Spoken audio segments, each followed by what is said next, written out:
Open your eyes. What is up, everybody? Bobby here, the Nintendo Guru, back with another episode of Nintendo Talks, joined once again by Toby of the Geek Cast. Today, we're going to talk about some voice acting in Zelda. So, Toby, it's finally happened, and I've been a proponent for this for a very long time. You might have been in the camp against it, I'm not 100% sure, but what's your take with this voice acting in Zelda? I have been on the fence about voice acting in Zelda for a while. Coming off the back of playing Twilight Princess HD, I thought, yeah, it's fine. I feel like the text with the mouths is a little bit weird, that you can see the text and you can't hear what they're saying.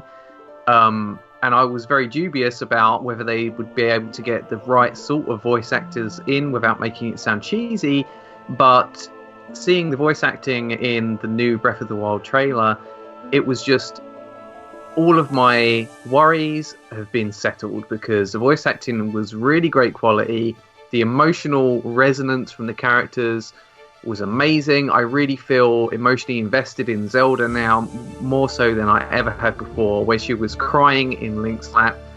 That was just a sort of a wash of emotion for me, and I felt a little bit teary myself. And having the guy talk about what happened 100 years ago in the trailer, that was just so cool for story context.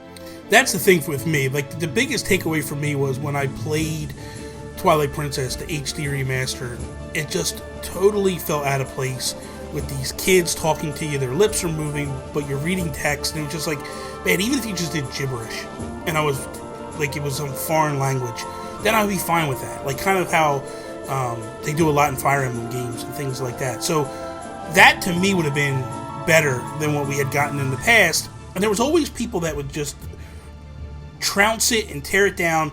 And some things that I pointed out to people in the past was, look at Xenoblade Chronicles X, where, because people would say, like, I want a voice for everybody but Link, and we don't know that Link has a voice in this, and he probably doesn't, and I'm fine with that, honestly. I'll just take anything, big picture-wise.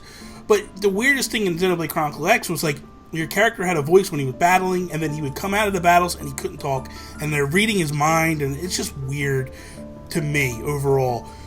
This, though, just feels clean, crisp. It just all works. And the other thing that people always said was like, well, if the voice acting isn't right, it'll take me out of the story. And listen, you watch this last trailer, you get nothing but emotion. And if you're getting pulled out of this because of the voice acting, you're just crazy, in my mind.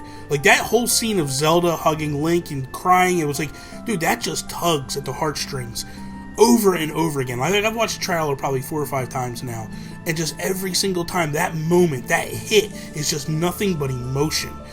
And with the old man or the old lady, there was 2 people talking to you, and I'm not really sure which one it was at this particular point, but when they're talking about, like, the monsters coming in and destroying the town and all, like, to watch that devastation and all these monsters, just the guardians coming in and crawling over all the buildings and blowing it up in fire, it was just so enriched and so much better, I felt, to do this the way they did it. And I'm so happy that they're embracing it and they're just doing a good job with this altogether. It adds so much personality to the characters as well. Before, we had characters that would make weird noises and grunts, but now that we can actually hear their tone of voice, it's not just an inflection in the text that you're putting in there yourself. You can actually hear, like, if somebody's, you know, worried or nervous, you'll be able to hear that in what they're saying. I'm not sure if every NPC in the game is going to talk, or every single scene is going to have voice acting. Some scenes might not have that. Some scenes will probably still be just text boxes. But for the major cutscenes in the game, the story elements where people are talking, I think that's just going to be so much better. I agree. I can't agree more than anything. So that is all. Thank you guys for checking out Nintendo Talk. I hope you guys enjoy this series. If you do, please be sure to leave a comment below and let us know. What do you think about voice acting in this new Zelda game? Are you happy about it? Are you upset about it? What's your stance? Follow me, Instagram, Twitter, at Nintendo Gurus. Follow Toby, at Toby's_take on Twitter, at Amiibo_workshop on Instagram. Thank you for watching. Peace out. See me later.